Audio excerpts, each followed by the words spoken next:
What's going on, my eaters? It's your boy Chef Drew, AKA Chef, AKA Big Drew, AKA I am so excited for this episode. I cannot wait for you guys to see what we're fitting to do today, what we're fitting to talk about today. Before we get into that, please like, subscribe, do all the things so we can run up these subscribers and keep bringing you guys this content. Let's get this thing going.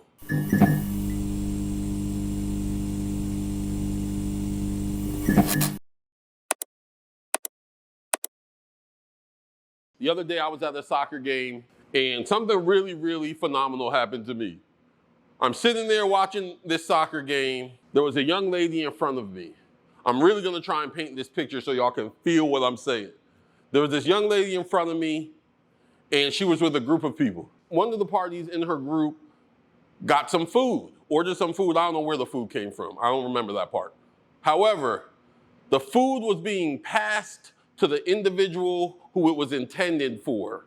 And this young lady, who was his friend, while the food was being passed to her friend, y'all, ever so smoothly, ever so eloquently, I don't know, it was flawless.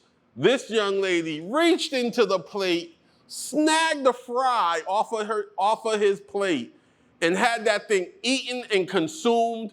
The friend turned, looked her dead in the face, was excited he got his food, had no idea that his friend had just swiped the fry from him. At then which point, this girl was phenomenal, y'all. She looked her friend dead in the face and was like, "Hey, can I get a couple fries?" And took 2 or 3 more fries. He had no clue. She knew she was already chewing on the fry that she had robbed ever so gracefully. I looked at her and said, "Yo, that girl is a big girl at heart."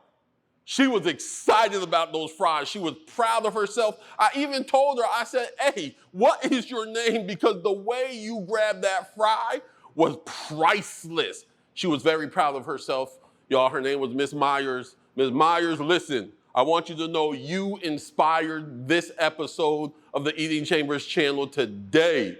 So after I watched Miss Myers swipe her fry, I'm sitting there like, yo, what makes me big boy excited when I'm fitting to eat it, when I'm fitting to cook it, when I know it's gonna be around? What would make me steal it when my friend isn't looking and then pretend I didn't do it? That's big boy excited. And yo, listen, you do not have to be a big boy or a big girl to be big boy or big girl excited about some food. Trust me, Ms. Myers was a little old thing, but she ate them fries like a big girl, and I respect that. So as I'm thinking about what makes me big boy excited about food, there is nothing more wonderful, more satiating, more prolific than what? The sandwich, y'all. Today we fitting to make y'all a banging steak sandwich. I am so excited. If you know me, you know sandwiches are a part of my life. They're a part of my repertoire. I gotta have them. Shameless plug, strictly conceptualizing right now, but I'm in the process of putting together my first cookbook. And let me tell y'all, I'm gonna have a whole sandwich chapter. Real talk. Let's get into this. All right, y'all, we're gonna make this steak sandwich. Y'all, this is a no fuss sandwich, straightforward. We're talking meat and bread and a little bit of extra stuff. For me, I like ribeyes for sandwiches, but I would tell you this, for whatever sandwich you're gonna buy or you're gonna make, make sure whatever protein you have on your sandwich, that it's tender. You wanna make sure that when someone's biting the sandwich, that it's not work to get through the protein or the meat. For this sandwich, I'm gonna use ribeye. Some other cuts that you could personally use are filet mignon, if you really wanna go fancy. Some people like churrasco, if you know how to cook it. Just don't overcook a churrasco steak. Some people do flank steak or London broil. We're gonna use ribeye. I just love how tender it is, how flavorful it is, and I love beef fat, and there's no steak that has more beef butter goodness than a ribeye. So that's what we're gonna do. I have my pan over here on the stove. I'm gonna pour a little bit of oil in there so we can sear this steak off. You wanna make sure, guys, like I always say, you wanna make sure you have a hot pan. How do you know it's hot? When I put this meat in the pan, It should definitely sizzle. When I put this oil in, it's definitely smoking a little bit. Okay, so right here, we have our ribeye steak. Y'all normally, you've heard me say this before, I would have gloves on and all of that, but right now I'm cooking for myself. It's just me gonna eat the steak, maybe me and Joe. So my hands are clean, we're gonna do it this way. So I wanna take this steak, this is a ribeye, beautiful ribeye, nice marbling. We're gonna take this oil, just a little bit. You wanna coat your steak. Listen guys, you always want red meat to come up to room temperature before you cook it. So this steak has been sitting out for a while, maybe about 30 minutes or so, maybe a little more, but you never wanna cook red meat cold, so just make sure you allot that timing into your preparation. We got this ribeye coated with a little bit of olive oil. We have a little salt. Mind you, the pan is over there getting hot. We have a little pepper. Y'all listen, when it comes to steak, I'm kind of a purist. I believe in buying good meat, good beef. Buy good beef and let that be the flavor profile that is showcased. You know, so you don't have to put a whole bunch on it. Just a little bit of salt, a little bit of pepper, boom, you're good. So yeah, so a little bit of salt, pepper. We have the steak here. We're gonna bring it over to the stove, get it seared off, and then we're gonna show you what to do after that. You can hear it sizzling.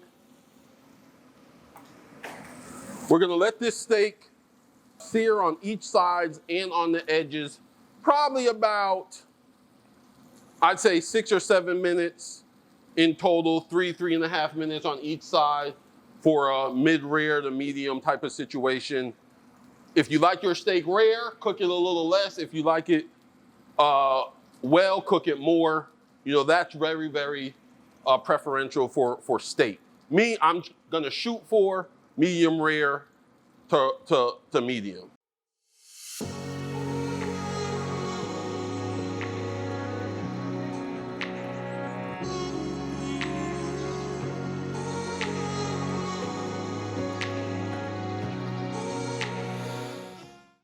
All right, y'all, so we got the bread toasted off. We got the steak seared off. Let's put this sandwich together, okay? So we have the toasted sourdough bread, toasted it up in some butter. Right here, I have some roasted garlic mayonnaise. We're gonna take some of this mayonnaise. Listen, y'all, I believe sandwiches need some kind of sauce, at least one. This sandwich is gonna have 2 sauces. Take some of the roasted garlic mayonnaise, spread it out on your baguette. I love a lot of garlic. I love mayonnaise, so I'm trying to watch it more, you know, take care of my health and my body a little bit more, but use what you feel comfortable with. Like I said, roasted garlic mayonnaise here. The ribeye. We're gonna slice this ribeye against the grain. Man.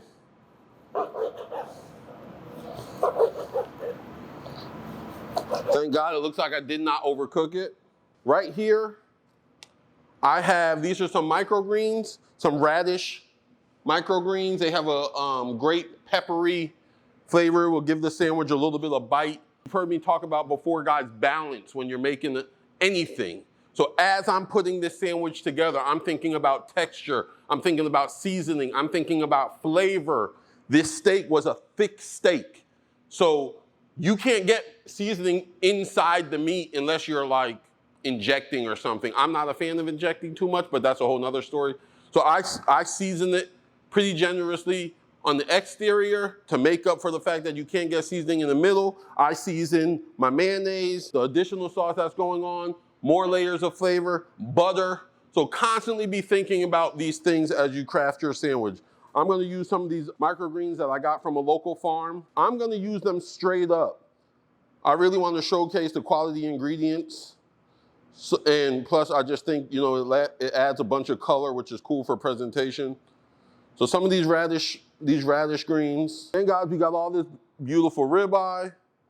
Let's start layering this on. Next layer of flavor that we're gonna put on this thing.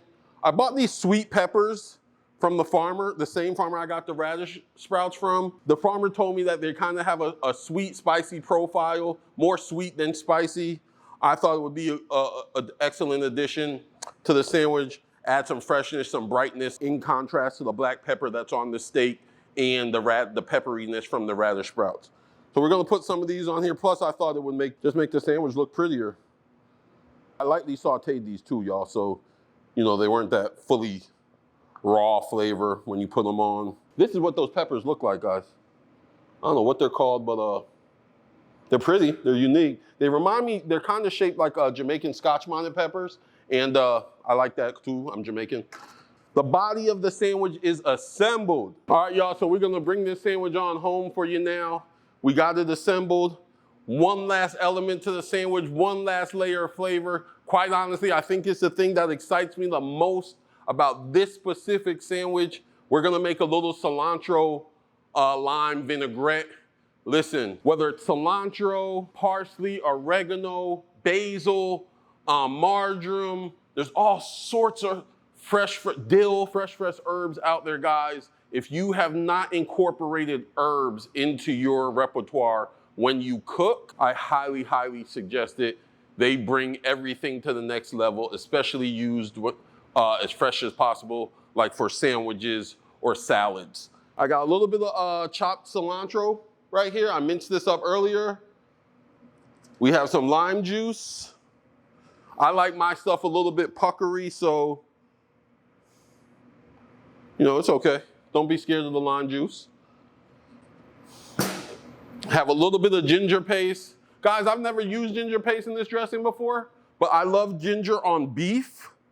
And so I said, why not? I use it on a lot of stuff. I know ginger goes with beef. So there it is. A little red pepper flake for a little more heat. I like heat, so you know, if you don't like heat, don't worry about it. And we have a little bit of salt. I'm not gonna put any black pepper in it because there's enough peppers going on already. There's some on the meat. We have the fresh peppers. So yeah, just a little bit of kosher salt. Remember, salt your food, season your food. And then a little bit of oil to cut the acid. This is olive oil. You can use whatever oil tickles your fancy. What I like to do is overshoot the fat or the oil and then add back in the acid as I feel like it's needed. I'm gonna stir all this up. Guys, as this sits, it gets better. This is something we always have at my house. We like to use it in the summertime, especially chicken, steaks, fish even. It's good on everything, guys, I'm telling you. We use it as salad dressing sometimes. Okay, so I stirred that up. Let's give it a taste. Wait till you see what we're gonna do with this sauce right here, y'all.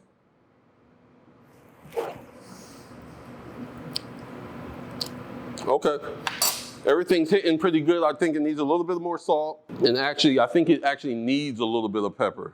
So sometimes your food will talk to you guys and you just gotta give it what it wants. And this thing wanted a little bit of black pepper. It said, Drew, I don't really care about you. I want some black pepper. Give it a little bit more fat or oil to cut that acid a little bit. But you never want it to taste like the oil is coating your mouth and you can't get it out. That's how you know the dance. You wanted enough acid to prevent the oil from feeling like it's coating your mouth, it's unpleasant. Boom. Mix this up a little bit more. See what those adjustments did. Let's see here.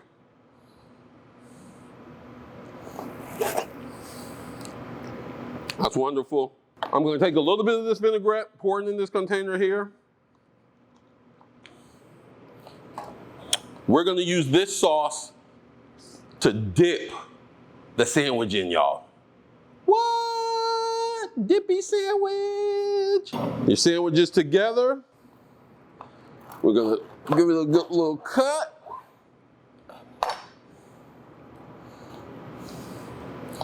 Y'all, if that ain't a money shot, I don't even know what is. We have a seared ribeye sandwich here with fresh radish sprouts and sweet spicy peppers with a cilantro lime vinaigrette.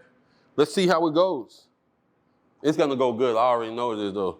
So we're gonna take all this goodness right here and we're gonna dip it into this here cilantro goodness, herby, oily goodness. Let's see.